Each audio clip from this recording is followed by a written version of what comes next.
Il nostro viaggio oggi passa dalla grotta Prechodna e dagli occhi di Dio.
Una pausa, ma non una pausa dal viaggio. Cerchiamo sempre e comunque, anche se dobbiamo restare magari, come in questo caso, vicino alla capitale bulgara per essere pronti a ritirare i documenti, comunque di non rimanerci, anche perché Sofia non è proprio una città consigliatissima per il campeggio libero, e quindi cerchiamo tramite magari amici, in questo caso Alessandro e Nadia mi hanno suggerito un po' dei luoghi a un centinaio di chilometri da Sofia. Come al solito andiamo sempre alla ricerca di sorgenti di acqua, quindi laghi, fiumi, mari, non sorgenti chiaramente, ma luoghi con dell'acqua. Questo è stato sempre, fin dall'inizio, forse l'acqua ci ha sempre fatto sentire a nostro agio e a casa.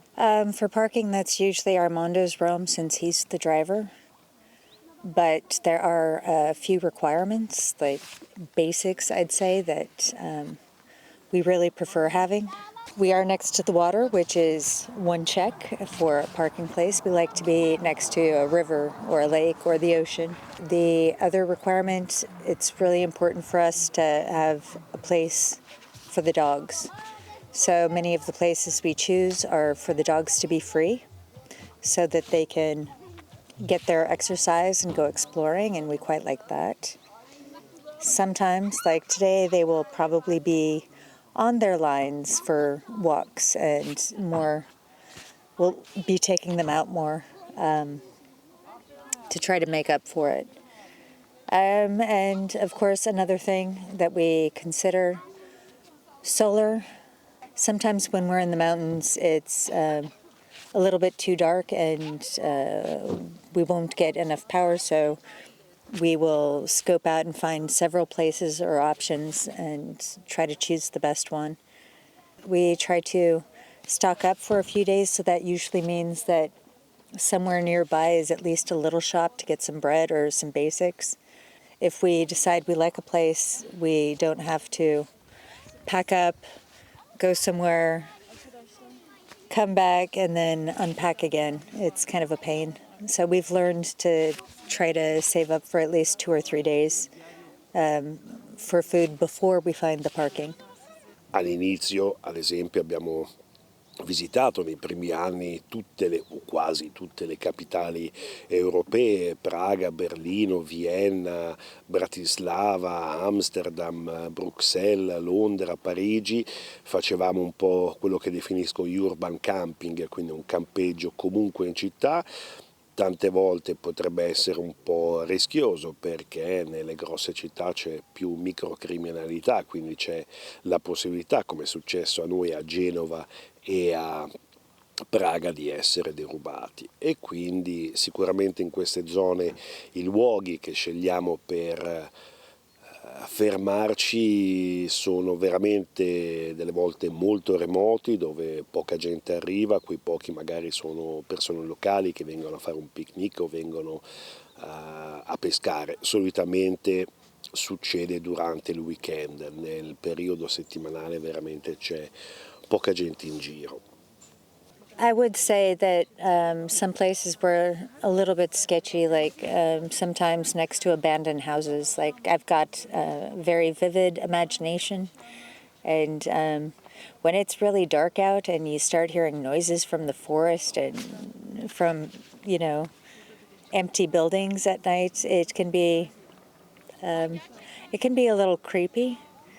There's also, there was one night in Morocco where I was relieving myself outside and interrupted by two fellows that were just walking across the desert and stopped to say hi in the middle of the night. So, but I think we tend to go in remote places that aren't really lived in so much, or have more of a natural atmosphere to them. The comfort factor isn't really a problem. And that reminds me, there was another time where we were checking out a parking space, and while we were there, it was dodgy. I think it was in Italy, I'm not sure. It looked a little bit dodgy. It was still late afternoon, so it wasn't quite dark. And we watched this guy trying to break into this car, and the people had just left their car. So we ran down the people and told them, and within, obviously, that split second, we decided it wasn't good parking. Quindi, visto che il clima è ancora abbastanza piacevole qui in Bulgaria, abbiamo deciso di fare un salto a nord di Sofia, più o meno a 100-150 km, e un luogo che ci è stato consigliato era questa grotta Prehodna. Prehodna in bulgaro vuol dire passaggio, infatti la grotta ha due entrate ed è un passaggio sotto la montagna. La cosa spettacolare è che al centro della grotta ci sono due buchi nel soffitto di questa grotta, e sembrano veramente due occhi, ed è per questo che è stata chiamata gli occhi di Dio.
The Eyes of God was cool. I told Armando that it was one of my favorite places because it's a natural site, but it's got a history with people and both larger and smaller than I expected. Like it was a much higher canyon, but a shorter distance. I guess I had expected to hike in for a while before reaching it, and yeah, it was pretty. I think it would have been better at a different time of year because the way the sun hits, sometimes I think that it filters in differently, and it was pretty stark when we were there, but I still thought it was beautiful, and I enjoyed it. Abbiamo parcheggiato a poche centinaia di metri dalla grotta e il giorno successivo volevo comunque spostarmi. La cosa bella di fare le ricerche con Google, per questo cerco sempre tramite Google Maps di trovare i miei parcheggi e non con delle app come Park4Night, semplicemente per riuscire a trovare i miei luoghi e anche perché su Google Maps ci sono molte più informazioni. Ad esempio, guardando nelle vicinanze un altro parcheggio dove poterci spostare, ho trovato una puntina e descriveva queste case di pietra, 2 case di pietra. Ho visto delle fotografie perché poi tra l'altro su Google Maps puoi anche vedere se vengono postate delle fotografie di questi posti. E una di queste 2 case sembra veramente la classica casa da Hobbit, quindi tutta in pietra del luogo, siccome ci sono 2 cave proprio vicinissime alla grotta e con il soffitto in erba, quindi è parte integrante di quella che è la terra e la piccola collina su cui è costruita.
First, I wouldn't say it was a choice. It was the logical option because we wanted to travel, and with everything that we had, a bag each, and all of Armando's photographic equipment, what have you.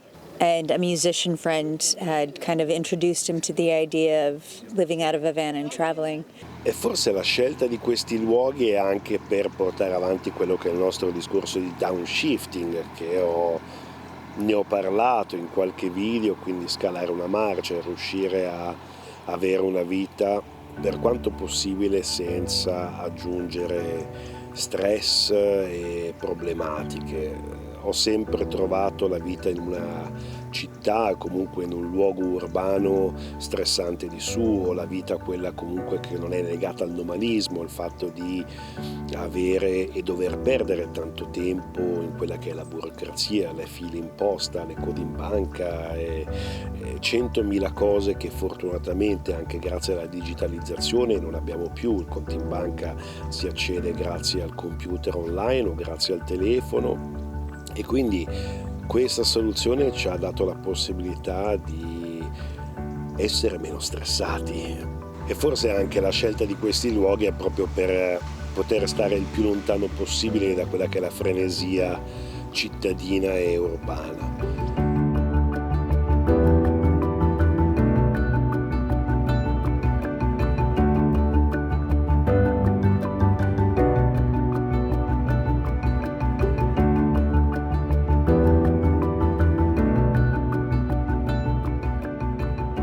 There wasn't this mythology at the time that we started. So when we started out, there were no websites, there wasn't a hashtag, and there was no support, like a sense of community for people who live in vans. Like van life wasn't a thing. And I think people now have the option of choosing, and they have the option of budgeting and figuring out how things work before they even take a step on the road. And we figured out while we were on the road. I'm not saying it's better or worse, I'm saying it's different. E tante volte pensando a quando siamo partiti nel 2012 mi viene in mente che la nostra non è stata una vera scelta. All'epoca sicuramente quello che era e che è diventato il fenomeno van life, di chi vive e viaggia in camper, di full timer, è cresciuto in maniera esponenziale. All'epoca sicuramente ce n'erano molti, ma non tutti magari condividevano online tramite un blog o un canale YouTube la propria esperienza. E alle volte penso che proprio per il fatto che la nostra non è stata una scelta è diventato possibile fare quello che facciamo ormai da 9 anni. Non è stata una scelta, ok, voglio comprare un furgone e andare a vivere in furgone o in camper. È capitato, è semplicemente capitato dopo aver preso la decisione di viaggiare e abbiamo trovato in quello che è il nostro mezzo, il nostro Morkenstein, il modo e la maniera ideale per viaggiare senza fare spostamenti in aereo, in treno, in nave, senza doversi portare sempre tutto sulle spalle. Do I like living in a van still after 9 years? Yes, I do. I like the freedom. I like the unexpectedness. Today we are in a very noisy area, which we're not used to, but it rarely happens, so it's kind of new, and I don't mind it so much. An adventure every day. I mean, yesterday it was pouring down rain, and today we had clear skies and sunshine, but you are in the moment much differently than you are if you have a house or an apartment to return to where you're able to kind of feel cozy in your home and you're not really affected by the outdoors. We're certainly affected from the moment we wake up, and we usually wake up early. Quindi una scelta ma senza aver realmente scelto, diciamo che ci siamo fatti trascinare in qualche modo con una confidenza in quello che potevamo fare viaggiando e quindi non abbiamo avuto nessun tipo di paura, al momento non abbiamo nessun rimorso su lo stile di vita che facciamo da 9 anni, anzi magari l'avessi scoperto prima forse, non lo so, magari non sarebbe successo perché magari non avevo quella competenza e quell'esperienza a livello professionale che oggi mi porta a poter lavorare online senza nessun problema, da qualsiasi luogo, basta avere la nostra connessione con noi e riuscire ad avere comunque un buon portfolio di clienti e riuscire a, in maniera semplice, mettere il pane in tavola ogni giorno. Quindi è strano ripensare a questi 9 anni sono cambiate tante cose anche nel nostro modo di viaggiare, sono cambiate tante cose anche a livello globale, cose legate al viaggio, però siamo ancora felici di aver fatto quella scelta, aver scelto di vivere viaggiando e fortunati di aver trovato un mezzo che poi con tutte le nostre cure lo abbiamo trasformato nel camper dei nostri sogni, il nostro piccolo grande Morgenstein. No, I'm happy with the choice of living in a van, and I love our van. We've got a daily schedule that kind of suits both of us, and we work with it. And some are spoken and some are unspoken, but it's when I go home in the van, it is my comfort and it is my coziness.